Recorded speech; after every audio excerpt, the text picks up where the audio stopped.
Welcome to Skytalkers. Here are your hosts, Charlotte and Caitlin. Hello, and welcome to Skytalkers. I'm your host, Charlotte. Hey everyone, I'm your other host, Caitlin, and welcome to this week's The Bad Batch discussion, where we are talking all about episodes 8, Bad Territory, and episode 9, The Harbinger.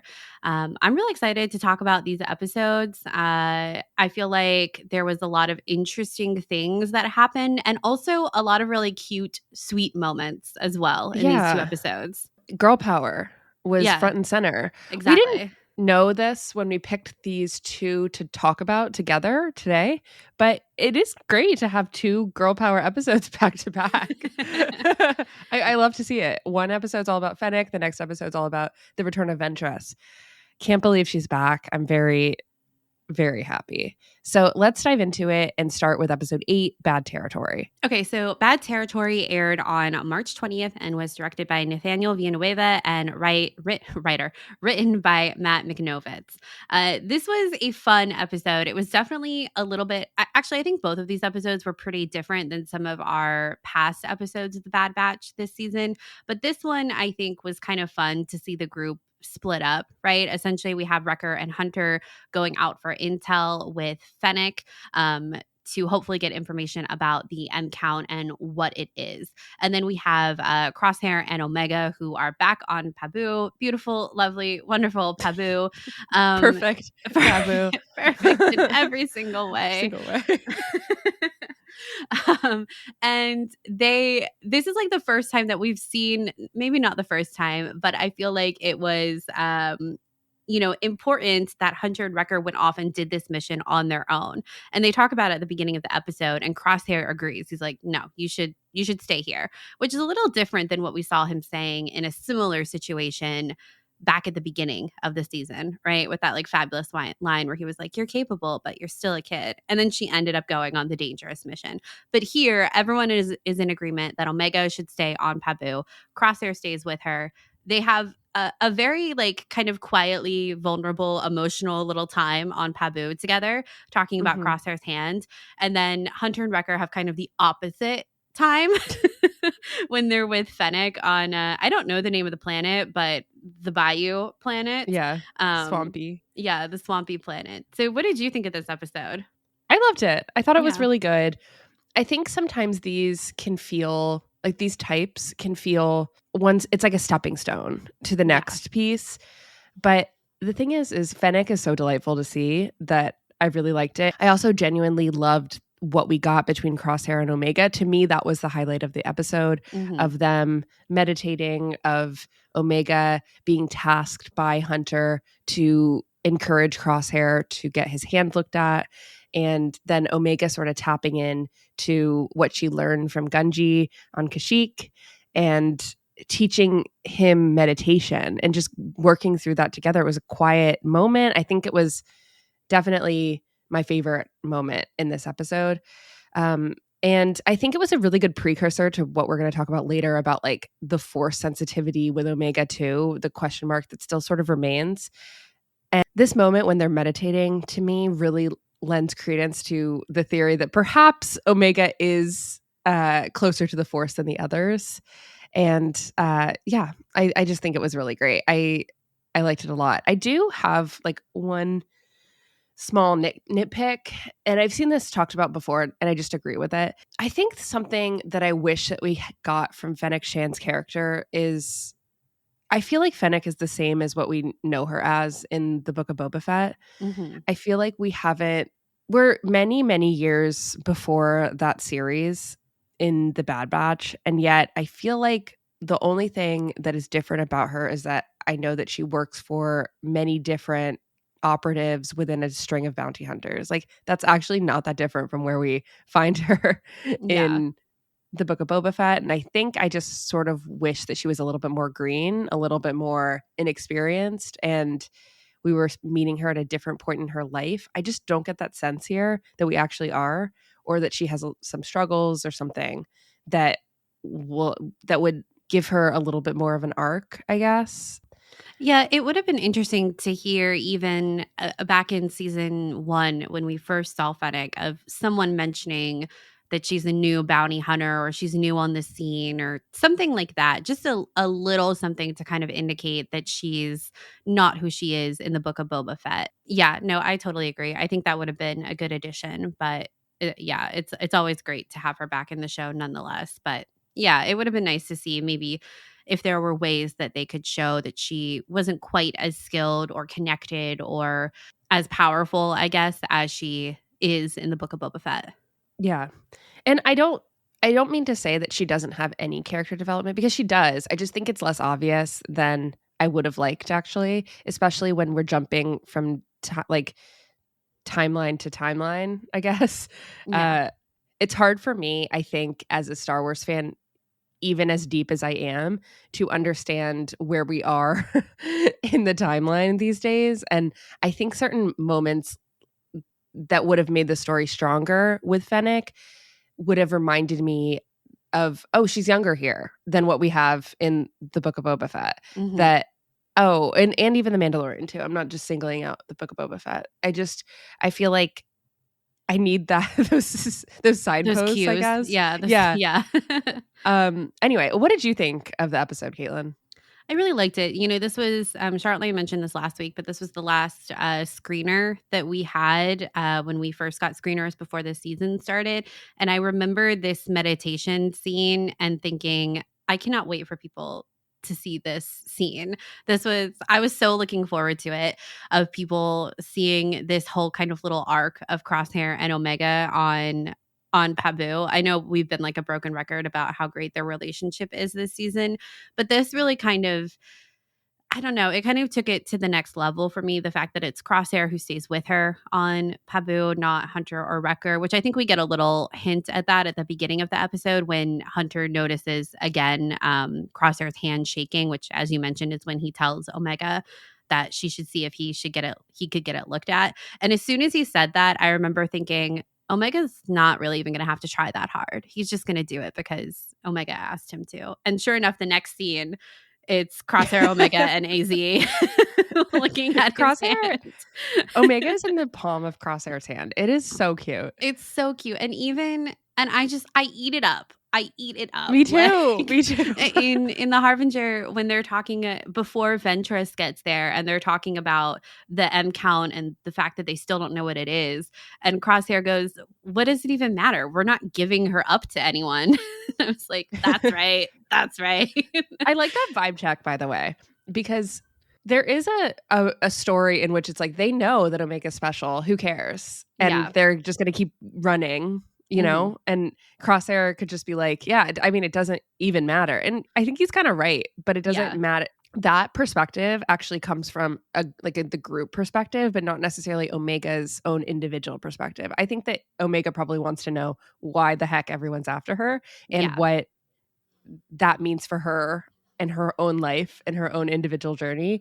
But I think Crosshair is viewing it from a stance of, this doesn't really change anything about the group. Like, she's going to remain with us forever. Yeah. And I think it puts to test a little bit around what the future of Omega is within the group or as she grows up.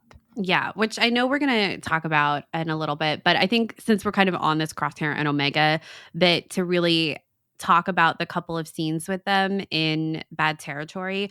The meditation scene is truly kind of everything to me, but I think the underrated scene of this episode between the two of them is when they're at the ocean and Crosshair is testing his sniper abilities, and Omega, of course, is so encouraging, like, you almost got it. Crosshair goes, that literally doesn't matter as a sniper. You can't almost get things. But the setup of that scene when they're talking, when Omega is kind of broaching this subject of maybe you need to try something like meditation or, healing the inside of you in order to heal the outside of you. The way that this scene is set up with Crosshair sitting on the ground against the rock, but Omega is above him sitting on top of the rock. And the way that he looks up at her when she's talking about all of this. And at the end of it, when she says, we should try to heal what's happening inside to help what's outside. And he just looks up at her and goes, how? I don't know. That moment I thought was just so beautiful and so truly vulnerable of Crosshair. I mean, when does Crosshair ask for help? You know what I mean? And it's here in this quiet moment with this little girl when no one else is around that he trusts her to kind of lead him kind of through this process. And I don't know, I just thought it was such a beautiful little vulnerable moment between the two of them. And then they end up meditating at the end of the episode. I thought it was so beautiful. It's so sweet. It also reminds me of some of the interactions that we have in the Harbinger, the next episode, because it's very clear to me that Ventress's return is there's an interesting dynamic that's happening between Ventress coming back in this like redeemed sense, like fully changed, really, and the episode really shows how much she's changed and goes to a lot of like show don't tell situations to share how she's become way less, I don't know, she's not Dark like side. she's not on the dark side than she was in the Clone Wars. And I think for Crosshair there is a sense of, okay, so she can change and be basically a completely different person and have redemption, and how can I heal the inside of myself to also feel that on the outside. I think that we know that Crosshair's not going to go back to the Empire, right? Like we know that. But I still think there's an internal struggle where he might feel guilt. We're still on the outs, because I think he does still feel on the outs for this entire group, even if they don't actually feel that way. And I think that even you see how they work together so well in the fight scene in the Harbinger, right? Where Crosshair's like throwing them weapons and everyone's just like working together really well. Even though they don't really win against Ventress, they are all coming together as a group. Yeah, they survive and they're all together because they have each other, right? And I think that there is a lot of, I think, internal work that Crosshair needs to do. And they're doing a really good job, I think, episode to episode, showing that it's not all hunky-dory with Crosshair on the inside, right? He feels a sense of guilt. He feels a sense of regret. He feels uneasy. And I think that manifests into his handshake, right? Yeah. That is getting better, but it does worry me. So I don't know when it just really we talked about that last week of when is going to be the time when he's, makes the shot. What is it going to be when he, doesn't hesitate or his hand doesn't shake? I feel like we'll see that moment, and I feel like it will be a dramatic moment of, Crosshair, you're the only one who can make this shot. You have to make this shot kind of moment. A line that we reference all the time on Skytalkers is the hands are our language, which is a line that Sabine says in Star Wars Rebels, in the World Between Worlds, Wolves in the Door episodes. And basically that whole situation is her wanting to analyze hands and how meaningful they are to unlock something deeper, basically. And Caitlin and I have used that motif to analyze a bunch of different scenes throughout Star Wars, including like the Rey and Kylo hand touch scene, even Luke losing his hands. Literally anything and everything that we can. Anything that has to do with hands. We're like, oh, hands are a language. So this scene in particular, the meditation of it all, with them sort of healing a tremor in their hands, in Crosshair's hands, is very much hands are a language. I wanted to give like a little precursor, because I don't think we haven't said it in a long time, but we do say it a lot, and I'm sure we have some new listeners that might not know that. But yeah, the hands are a language, and this is a deeply empathetic moment that is definitely character driven, and it feels like it has been a minute since we've highlighted hands are a language. We have an entire episode dedicated to this theme. It's a little old now. It's from, I think, 2018, so actually quite old, but probably still has some good stuff in there. But yeah, I think that's probably why the meditation scene, when I first saw it, I was like, this is beautiful. This is everything. Again, it's so vulnerable between the two of them. And we even see kind of a very chivalrous moment from Crosshair in the next episode, where he like offers Omega his hand to get back up on the ship after they're rescued from the sea creature situation. And then he also does the same for Ventress, which felt very chivalrous to me. And again, hands are language. That's kind of the nice guy that he's turning into. But I think as we're kind of wrapping up this little bit from Bad Territory, I think the meditation scene is the fact that it's something that Omega is still practicing, that she learned from Gungi, just truly warmed my heart. And I think it's actually a good kind of, it pairs well with Ventress coming in the next episode, and this idea of, is Omega a Jedi or Force sensitive? Is she not? This idea that you have to be trained. This idea that we're seeing throughout Star Wars, particularly when we think about a character like Sabine in the show Ahsoka, of what does it take to be a Jedi, to be trained when you don't have, you know, a high midi-chlorian count like someone like Anakin does. You know what I mean? And I think that, I feel like I'm not explaining this very well, but the fact that Omega has this practice from Gungi of meditation, which was also such a beautiful episode back in season 2 of the two of them on Kashyyyk learning from each other. And it's something she still takes with her and is teaching now to Crosshair. I thought was really good in the conversation of her Force capabilities and in the larger conversation of keeping like those Jedi practices, or still being able to do them even if you're not a Jedi. Do you kind of get what I mean? Of that that she's doing this and she could still do this and it's meaningful, even if she's not a Jedi or Force sensitive at all. It's still meaningful for her to have this other training and experience from a different quote unquote group of people, which is something that Ventress talks about to the rest of the Bad Batch with Omega, about Omega in the Harbinger, about how, you know, you've trained how to be a soldier, but there's literally so much else going on in life. And if you are Force sensitive, you can't get that trained. Like, you can't stay with them. Mm-hmm. And I think it pairs well with her having this little Jedi moment, more or less, in bad territory with Crosshair, to then actually being tested to see if she could be a Jedi in the next episode. Yep. Her mindfulness is something that she takes from others, I guess. And brings much more into succinct way of saying it than I did. Thank you. I don't know if it's more succinct. But, let's level set about the whole M count situation. So I think by the end of Bad Territory, I expected Fennec to share a little bit more information about what she knows about the Empire.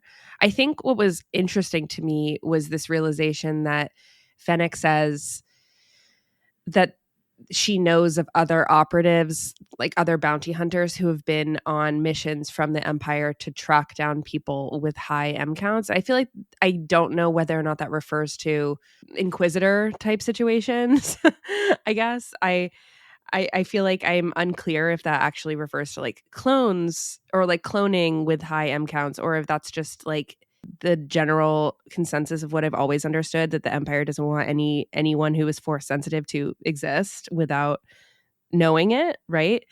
And so I think from the end of this episode, I was like, okay, it's going to take us a long time, I think, to find out what is going on with Omega and what makes this whole thing special. And it turns out I was right, because even in the Harbinger, we didn't really get clear information that I thought we would. So I think we're on a journey for a couple of episodes. This is basically the halfway point of the Bad Batch final season. I feel like we're probably not going to find out until the last like 3 episodes, I feel like, at this point. And I just need to temper my expectations there, because I think that things happen really quickly in the Bad Batch. I think, like, for example, Omega escaped prison pretty quickly. I thought we were basically going to have a season of her on Tantus, but we didn't. And she learns things really fast. They like move on to the next thing very quickly, which is really great and very refreshing in terms of like a children's animation series. I feel like sometimes things are dwelled upon for a while, but yeah, I'm just waiting to find out more information. What did you think about all this? The M count thing. What is Omega? So Charlotte and I were on Star Wars Explained last night. We're recording this on Thursday, March 28th, and we were on the Star Wars Explained live stream yesterday on the 27th to talk about the Harbinger. And we talked about this, the M count of it all. And I went back and forth even within that episode of what Omega is or isn't. What does it all mean? But I think I do agree with you that I think it's going to kind of be the ninth hour that it all clicks into place, that we discover what it is that she is and what makes her so special. And I don't know. And Alex and I were talking about this yesterday of like, what do we even want? Do I want her to be force sensitive? Do I not want her to be force sensitive? And I've definitely waffled a lot. I think seeing yesterday's episode, The Harbinger, I kind of think she is, because I think what we're ultimately leading to now is separation of Omega from the Bad Batch at the end of the series, because it's her stepping into this next chapter of life and she needs to be away from them. And right now it feels like what makes sense is that we find out that she actually is force sensitive or can be force sensitive. And so she has to go and train with someone who can actually help her like that, similar to a Grogu and Luke situation and, the Mandalorian. I feel pretty set on that speculation of there's going to be separation of the group at the end of the series. Whether or not that's because Omega has to go, find out more about her capabilities could still be yet to be determined, but that's kind of where I'm leaning right now. Yeah. I don't know where I'm leaning either. I feel like next week, like ask me again next week. It'll be different. Yeah. That's why I paused a little bit after that, because I just don't. I'm thinking a little bit about what the end would look like if Omega was like force sensitive and had to go train to be a Jedi. Would I like that? I don't know. I feel like I don't think I would. Is it trained? Could she not be training to be a Jedi, but just training to be safe to figure, right. I'd like that. Yeah. I think that something that Star Wars projects do really well these days is show that there's many different paths to your force sensitivity. Even during the dark times in the Empire, I actually noticed one of the comments on the Star Wars Explained live stream yesterday say that we're not going to get a happy ending. We're still in the dark times. And I was like, they capitalize D and they capitalize T, right? Mm-hmm. And I was like, you know what? That's true. Yeah. Valid point. Thank you. Valid point. I kind of forgot. Pabu lulled us into a feeling of safety. Yeah. Also, another thing that getting outside of our bubble made me realize, like our bubble being you and me, is that Pabu fully is not safe. So I feel like we've been like so pro Pabu, specifically you, but even Ventress showing up on Pabu in The Harbinger and just getting there somehow, finding them without being told, there's some mysterious origins there. It really made me think that, oh wow, Pabu is not safe. And I think that we knew that sort of spiritually, but intellectually we weren't there yet. And there is this crazy comparison between these two episodes, actually, of the first shot of both of them is Pabu. One of them is during the day, like in the sunlight, and then in The Harbinger, it's foggy, it's misty, it's darker. Yeah, it's definitely purposeful. And the episode's called The Harbinger. Let's move on and talk about The Harbinger, okay? Yeah. Oh, wait. There was one more thing I wanted to talk about with Bad Territory real fast. Okay. We didn't really talk at all about the Fennec Hunter Wrecker mission. It was great. It was action-y. Great to see them in action. I was action-y. It's action-y. Great to see them in action. Oh God, we're so terrible when we talk about like bang shoot 'em up stuff. We're like, yeah, cool. Look at that. Look at that thing they did. Alligator thing. I will say, seeing Wrecker just like manhandle an alligator off the side of the ship. No, it was very cool. There was a lot of tension there. Okay, I enjoyed that scene a lot. Yeah. I just don't have that much to say about it. I did want to say that I really liked the monochromatic color story of this planet. Yes. The fact that it was kind of all orange and yellow, I thought was a treat for the eyes to kind of see them play with a monochromatic look on this planet. I really kind of appreciated that, with this haze being over everything. I thought that was pretty cool design. Do you think that that's foreboding for the future, that we're in these These monochromatic hazy color. times. Yeah, super hazy. Yeah. We're heading towards like darker, serious, darker middle unknown. chapter, the unknown. Yeah. Yeah, no, I do. Yeah, me too. But there was a conversation that Fennec, or some tidbits that Fennec gives to Hunter and Wrecker, that I don't really think I saw a lot of people talking about. So they're basically goading each other about the fact that they've both lost Omega before in the past. And Fennec says, just so you know, I didn't lose Omega. I let her go when the bounty was called off. And Hunter says, by who? And Fennec says, the client. They thought Omega would be safer with you guys. And we don't know who the client is, right? Was it who's It this was Nala Se. client? Was it? It was Do we Nala know Se. that for Yeah. sure? Yes. Oh, okay. Well, I forgot that. So I was like, who's the client? The client is Nala Se. So basically it was confirmation. If I was a couple of podcasts back, I was like, we don't know everything about Nala Se. And I still think that's true. Yeah. But what that confirmed to me, and I'm glad that you brought it up, is that Nala Se really did think that Omega was safer with the Bad Batch and really did want her to stay with them.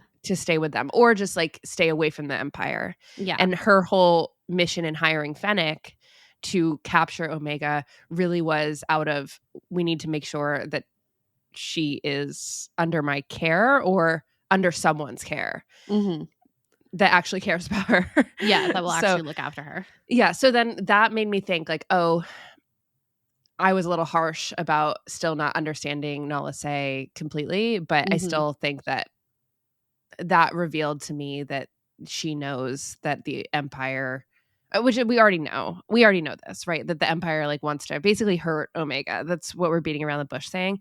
And she didn't want that to happen. So yeah, that was the big reveal there. Because we still didn't really have major answers about that. I think we talked about it, but when that episode was happening, I think in season 1, but that was the confirmation. Yeah. Okay, cool. Okay, so let's talk about the title. This is what I wanted to talk about with the fact that Pabu, the first shot of the episode, is very grim, dim, and misty.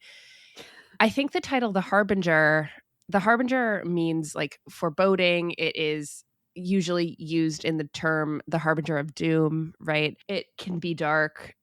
And last night on the Star Wars Explained live stream, I tried to make a case for it, meaning like maybe it's not bad. Maybe this isn't. Maybe it's not the harbinger of doom. Maybe Ventress isn't creating a foreboding nature about Omega's future. Because I think that this episode in general was really light and fun and sweet. And I think that was the surprising bit about it. But at the same time, I do think that the overall vibe of where we're going with the series is headed towards melancholy and probably doom, or just like rough times. So yeah, the Harbinger, we're here, we're in a darker Pabu. Maybe the Harbinger in itself is the fact that Ventress was able to find them easily on this planet. Yeah. And also left with this warning of you're much easier to find than you thought. So you need to be a lot more careful. So if we want to just put all these things together, maybe Pabu is about to be attacked or discovered. I hate to say it, but all signs are kind of pointing towards that. I hate to say it too. Yeah, when we saw the screenshots comparing Pabu in the last episode in Bad Territory versus the Harbinger, I was like, oh boy, that just doesn't seem good. Where is my sunshiny, beautiful sunset planet with never-ending platefuls of the freshest sushi you've ever had in your life? Bespoke wooden table. And bespoke wooden furniture, raw edged everywhere, handmade. Just gorgeous. Wooden furniture. This like fabulous tree that's probably thousands of years old at the top of the mountain. No one, if the Empire does come to Pabu, they better leave the tree alone. They're not going to. I know. Sorry. You just sounded so sad. I think the museum is up there too. So not the museum. Yeah. Yep. That's what they're gonna ruin the museum. That's what they do. I agree though. I think you say the Harbinger of Doom. I've always heard the Harbinger of Death as well, True. as like another version of that saying. So equally ominous, Harbinger of Death, of Doom. Something is coming. And I think the thing about a Harbinger is that you don't always recognize it when it's there. Hindsight is 2020 kind of a thing. And so I think the fact that this episode with Ventress was lighter than I think some of us might have expected for the return of someone like Asajj Ventress makes her a perfect harbinger, because it's not necessarily that she is the villain in this story anymore, but the fact that like you said, her presence on Pabu means something else for the Bad Batch and for Omega. And the fact that the things she's talking about as far as Omega leaving the Bad Batch, maybe needing to leave the Bad Batch, that is also a harbinger of what is to come. So her presence is kind of like a ripple in the peaceful ocean of Pabu, surrounding Pabu. And I think that's her role in this. Like I said, not necessarily that she is the villain, but that what she represents is a pivot in their safety here, in their path forward, now that they know what M count is, even though it still feels like that Ventress kind of closed that door about her being force sensitive. And they talk about this at the end of like right before Ventress leaves, when Omega asks her, like, what was your test? Am I a Jedi? Am I going to be a Jedi? And Ventress says, no. And be lucky, because that means you're not a target for the Empire. And Omega is like, but I am. You can say I don't have midichlorians, but I am still a target for the Empire. So there's still all of these questions, even though it feels like the Jedi door is quote unquote closed. I don't think it really is. And I think that's also part of this feeling of ominous doom. What is going to come next? It's the calm before the storm, essentially. And I think that's right where we are in this last season. Yeah. Speaking of calm before the storm, I mean, Ventress did, when she was using the Force in the ocean and brought up all those fish, and then it turned out that the fish that were there were basically the food for a larger fish, right? There's always a bigger fish. Ventress was able to calm the storm there, but she also conjured up a storm, right? So I think that kind of good point. is exactly what you were just saying. But she was able to, through her own transformation and what we know about Ventress's past and everything, and we love Dark Disciple, and we need to take a moment also after this to talk about the fact that Ventress is back. But basically, Ventress was able to calm the storm and this large sea creature and just the incoming violence from her own training and her rebirth, basically, through, which I can only assume is like a rebirth because that's what she went through. But everything that she has learned, like, she put on display about how different she was there from what we knew in her Clone Wars time, and her sense of calm was able to calm the storm. So how do we show this later with whatever happens to the Bad Batch and Omega, maybe on or off Pabu, when there is an incoming storm, if this is just like the foreboding, ominous nature that we're setting us up for that? Like, what is Omega then going to do after she learned this from Ventress about calming the storm, I guess? Perhaps if she is force sensitive, that moment would come where it reveals itself, for lack of a better word, would come perhaps also in a calming the storm moment. Exactly. Yes, you said that much better than I would. I was kind of thinking through that in real time. That was my favorite moment. I loved her calming the creature. Alex from Star Wars Explained actually made a really good comparison that I completely forgot about, because I gotta be honest, it's been years since I've read Dark Disciple, which is a book by, I think, Christy Golden, right? The story about Ventress was taken from Katie Lucas, George Lucas's daughter, her set of episodes, and then turned into a book, and those episodes were never made. But I think that they've always remained quote unquote canon because number one, they were Katie Lucas's episodes. Number two, it was in a book that was published. It was really early on, honestly, in terms of new canon reset. So I think it was a little up in the air whether or not it was going to remain canon. But turns out it is, and It somehow Ventress is back, and I'm really happy about it because the ending of that book, like, I didn't love where it ended, but at the same time, like, Ventress was a Dathomiri witch. Like, Yeah. we've seen zombies, we've seen a lot of Dathomir and witches and everything in the past year, actually, in terms of Star Wars media. So it makes perfect sense that Ventress would come back reborn, even if she's not a zombie. So I don't really need things to be explained with that. I'm just happy she's back. I love it. What'd you think about all that? I was really glad to see her back. I think if you haven't read Dark Disciple or really know about that book, definitely encourage you to read it. It's kind of a wild ride, honestly. It's enemies to lovers in between Ventress and another Jedi named. I feel like we can talk about spoilers, honestly, because I'm fine with that. It's Quinlan Voss. Yeah, it's Quinlan Voss. She falls in love with Quinlan Voss, and Quinlan Voss falls in love with her, and it's this. There's a lot of falling to the dark side and redemption that happens between both Quinlan Voss and Ventress in the book. It's truly like back and forth a lot. It's truly a wild book. You and I we listened to it on audio book one summer, like shortly after it came out. We both did the audio version. That was definitely in 2017, and it's on Patreon when we talked about it. I don't know, like, we have a lot of older episodes on Patreon.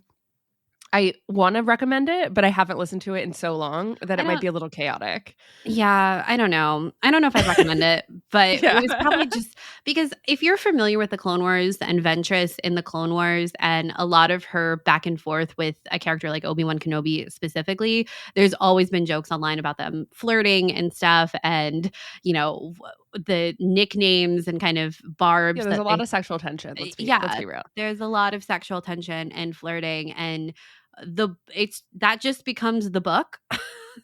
That entire tone, it's great, and vibe. It's a fantastic book. I actually bought it in finally in paperback after we heard that Ventress was coming back, because at the end of the book, Ventress dies. It's a full-on sacrifice for Quinlan Voss because she loves him, and she dies, and Quinlan Voss and Obi-Wan Kenobi bury her on Dathomir, or they put her in the lake. Again, it's been a minute, I don't remember the details, but she dies, and they bring her body back to Dathomir. So clearly the fact that she's back is huge, and like Charlotte said, we've been seeing a lot of witches in Star Wars recently, so there's definitely something spooky going on, and I think she's a good person to bring back, honestly. Does this mean if Ventress can come back, who else can come back? Anyone. But I think we talked about this a little bit earlier in the episode, but the comparison between Ventress and Crosshair and this idea of what it is to be a different person, to have changed, to be redeemed.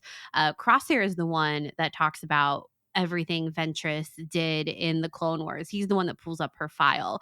We were joking on Star Wars Explained that, of course, text files would be updated, right? So text files should include that she actually ended up working for the Jedi and was pardoned by the Jedi. But Alex had actually translated the Arabish on the data pad that we see Crosshair holding. And I think Alex said you only see chapter 1. Like, it's essentially like a table of contents that Crosshair is looking at. And we were joking about how Crosshair just didn't read the next chapters to find out that Ventress is chill now. But I like this juxtaposition between the two of them, because even Omega calls it out later of, well, I believed in you, didn't I, Crosshair? And look where we are now. And Crosshair literally doesn't have anything to say back to her because it's true.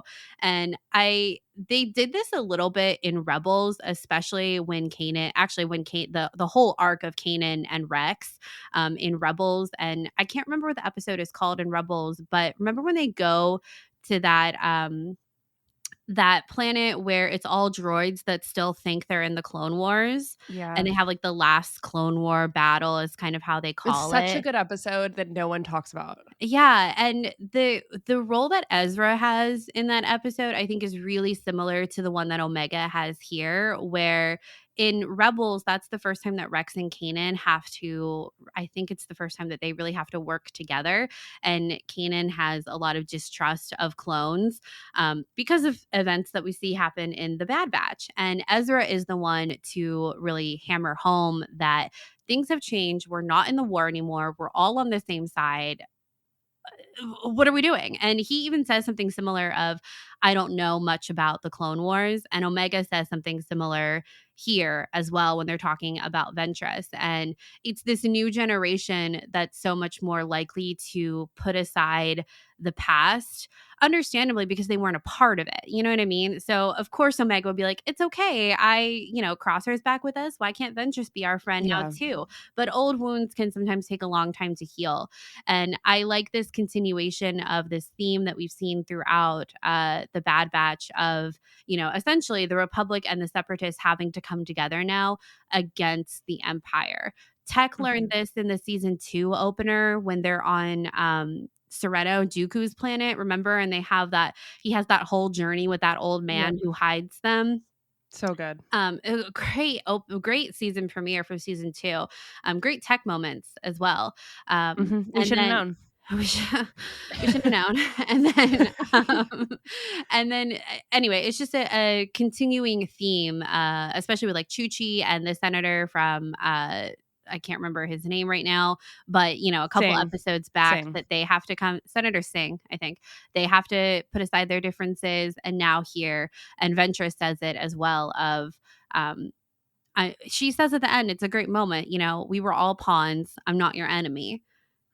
Anyway, that was a long way of saying we have to put aside our differences. Yeah, and I think for that reason, it makes sense that for story-wise, that Ventress would be here. Yeah. Showing that to Crosshair, showing that to Omega. Omega's obsessed with Ventress, which I think is really cute. And I think overall, I actually watched this episode later than you did. And you had texted me being like, FYI, this episode feels a lot sweeter than I was expecting. And I just like go into that basically thinking that. And I was thankful for that because I think if I didn't get that text or if I didn't see that, I might have been slightly disappointed, I guess, with the tone of the episode. But I wasn't, because I think that what we got was kind of what I would call a perfect episode of Star Wars animation, honestly. A great hand-to-hand battle, an awesome sea monster situation that shows more than just fighting a monster and the monster gets healed, right? I love that. That doesn't happen enough in Star Wars animation anymore. I just think it's perfect. You get this quiet moment about the Force, talking about the Force. You get a lot of callbacks to The Last Jedi. Like, I felt like a lot of this was very much Rey training with Luke about the Force and figuring out what the Force is. A lot of hilarious, funny moments. I think you get a lot of dad moments with the Bad Batch and Omega that just warm my heart and are just really funny, honestly. And also the animation was just gorgeous. I don't know what more you could want from this. And also just the return of an amazing character with an amazingly cool new design too. She looks awesome. She looks so hot. She looks so great. I know. It's like, I can't wait to see people dress up like this. But also, I just feel like they really nailed the design because the concept art for Dark Disciple was always very cool, but we never got to see that side of Asajj Ventress ever animated. And they really took this to the next level. Like, she looks so awesome. And I really hope that the next season of Tales of the Jedi follows her and maybe Quinlan Vos. We talked about this a little bit on Star Wars Explained, but yeah. Also, I realized I never finished my thought, and I want to give credit towards Alex from Star Wars Explained for this. He talked about this is the reason why we started talking about the book Dark Disciple. In Dark Disciple, Ventress actually kills a black snake, and it's out of anger. It's not a good moment. And I think in this Bad Batch episode, what we see here is her healing and like using the Force to stop the fighting, I guess, between the sea monster who has in the sea monster's eye is like a squiggly line that almost looks like a black snake. And then also on her armor is a black snake. So I think that a lot of this came full circle for her, where Ventress, killed the snake out of anger in Dark Disciple. And then it shows her evolution really in terms of redemption, that she was able to use the Force to stop the fighting here. And I think that this was living under the surface, I suppose, in terms of how we're supposed to view Ventress after this transformation that she goes through. And I would have never known that if Alex didn't point that out, because I just would not have remembered that. Mm-hmm. But yeah, I thought that was really interesting. Yeah, I did too. I wanted to point out just a small detail about the creature, this giant turtle, squid, octopus thing. Yes. Did you notice the colors moving across It was so cool. the creature So cool. after Ventress kind of calms it down? It really reminded me of the Purgles and how they have that similar color that flashes along them when they jump to hyperspace. Not every giant creature can travel through space and time, but I thought it was an interesting comparison between the two. Yeah. Also, this creature reminded me of Bebo from Star Wars Resistance. Yes. And I feel like there's maybe a connection there, but I don't think it wasn't confirmed. And at the time of recording, the episode guide is not out. So yeah. I don't know. Maybe there was some inspiration in terms of the art there working on this, even if it's not actually the same creature. Yeah. The first time I watched this, I did not put two and two together that the reason the giant creature had the glowy mouth was because he was eating the glowy jellyfish, essentially. I thought for a second, I almost thought it was the mother. I was like, oh, it's glowy too. It's got green glow on it. And then I realized, oh, it's because he's eating the green glowy jellyfish. And it's like the remnants of the jellyfish. That was a little funny. Yeah. Yeah. I think. Oh, go ahead. You go. You go. Okay. I feel like as we're kind of rounding out the Ventress conversation, I do just have to say, I think, obviously it was a smart move for them not to talk about how Ventress came back from the dead, essentially, in this episode, because the Bad Batch don't know that she died. So they don't need to know how she lived, like came back to life, Also, it was never covered in animation either. So not that is the reason for them not to do that, because I think that they've explained other things that happened in the books before. But I think if you're watching this as a sequel to the Clone Wars, you'd be like, wait, what? She died? What did I miss? Yeah, exactly. But the fact that her last line of "I've got a few lives left," absolutely iconic. No notes. Perfect wink to the audience who knows her story in Dark Disciple. Just chef's kiss, incredible. I just had to make sure we called out that line because it was so good. It was amazing. It was perfect. Good. Yeah, it was. Now, I feel like the last thing we need to talk about, which we've kind of been talking about all throughout this discussion, is what is Omega and where does she end up? And I feel like we had a good conversation about it on Star Wars Explained last night. But the fact that Ventress talks about Omega being on her, or going off to be trained, to have a different type of training than what the Bad Batch can give her, I feel like is such a harbinger of what is to come, a little bit of foreboding that there will be a separation of them all. And it reminded me a lot. Another thing we haven't talked about in a long time is that Rian Johnson question that he talked about when writing The Last Jedi. Rian Johnson, I think it's in The Director and the Jedi documentary, but he talks about the question that he asks when he was writing about all of these characters, which is, what is the hardest thing for this character to encounter in order for them to grow? And he looked at all of the characters in The Last Jedi and, for Finn, what is it? For Rey, what is it? For Kylo, and you and I have always really latched on to that question as a good way to talk about characters and what their next steps are.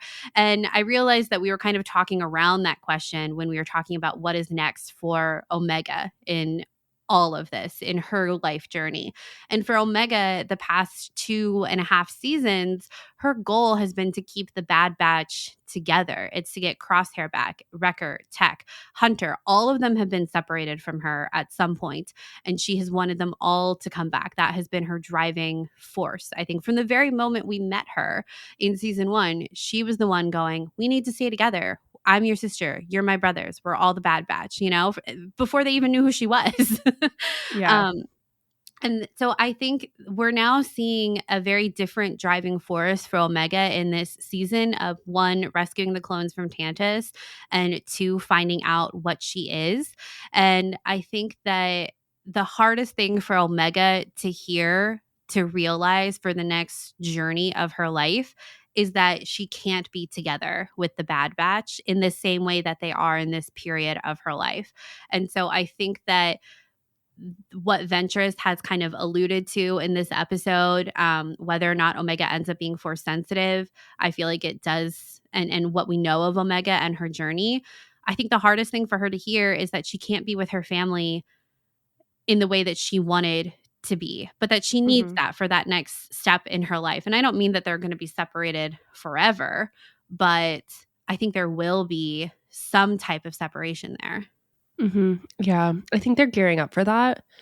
And I also think that needs to happen. I think we've talked about what the ending is going to look like, and there's probably some sense of sacrifice or Omega going out on her own or something. And I've also brought up the fact that they have mentioned a couple times throughout the season that Omega is older than everyone else. So is this getting us warmed up to the feeling of her leaving and then us, I don't know, understanding that maybe that's the right choice? Maybe. I think that for me, I have a lot of questions still about the M count, which is fine. I'm okay with having these questions. I have a lot of questions about the M count, Project Necromancer, what they're doing with Omega, what they're planning on doing, and how does this involve Palpatine? Does this involve super soldiers? How is Tech coming back? Like, there's a lot of questions here that have not been answered and were not answered in this episode, which is fine. We have a lot more to go. But I think just like you pointed out, what this made me think about is what this means for Omega in the future and how I feel like that's fully correct about what would be the hardest thing for her in order to grow and to move on and experience, like, I don't know. We think of her as a kid, but then it's like, she is a kid. I'm not saying we think of her as a kid. She is a kid, but she, like, what's the next step for her in progressing through childhood and like coming of age, right? And that usually means leaving your parents or your family and moving on and doing something on your own. And the series could very well be ending right there. And in which case, I wonder when we're going to see if the end of the series is Omega going off on her own. I wonder what this series, like, where are we going to see Omega next too? And we can obviously table that conversation for later, but yeah, I think there's also a possibility that Omega goes off with one specific member of the Bad Batch too. Like, if she and Crosshair went on to do something, or if her and Hunter separated together because of, whatever reason that happens in the next, the back half of the season. So I think there's also that possibility. But I think the idea of them as this unit again will probably be dissolved in some iteration. Yeah. I think we're getting these moments of them all together to to like sort of placate us for the end. To prepare us. It was us. easy for them to get back together. I don't know. I think that's what we're leading to. Yeah, I do too. Ultimately, I felt like this episode was so good. I really liked it.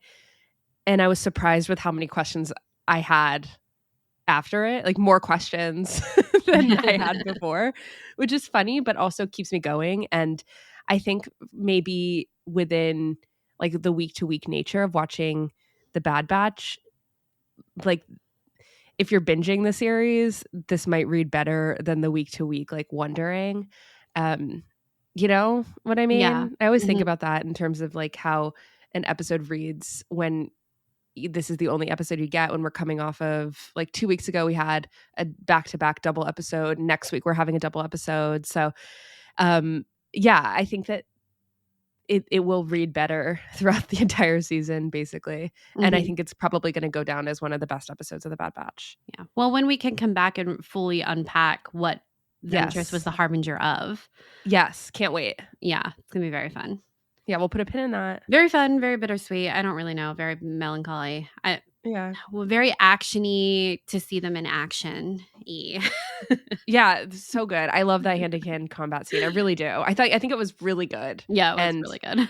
I think that it was animated so well in that I was really tracking what was happening, even though it was so fast. Mm-hmm. Yeah.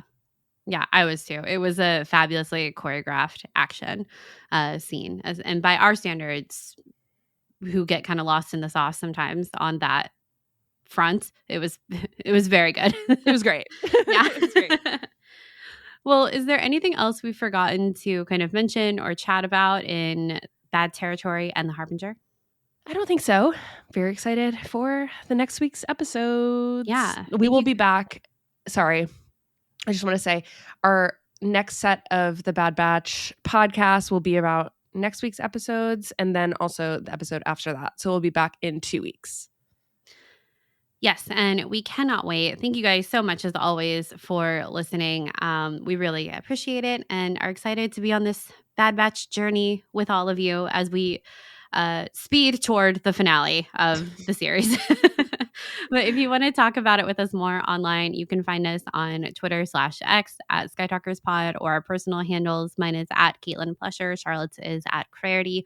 We also have our website, skytalkers.com, our Facebook, Instagram, TikTok, all really good places to find us.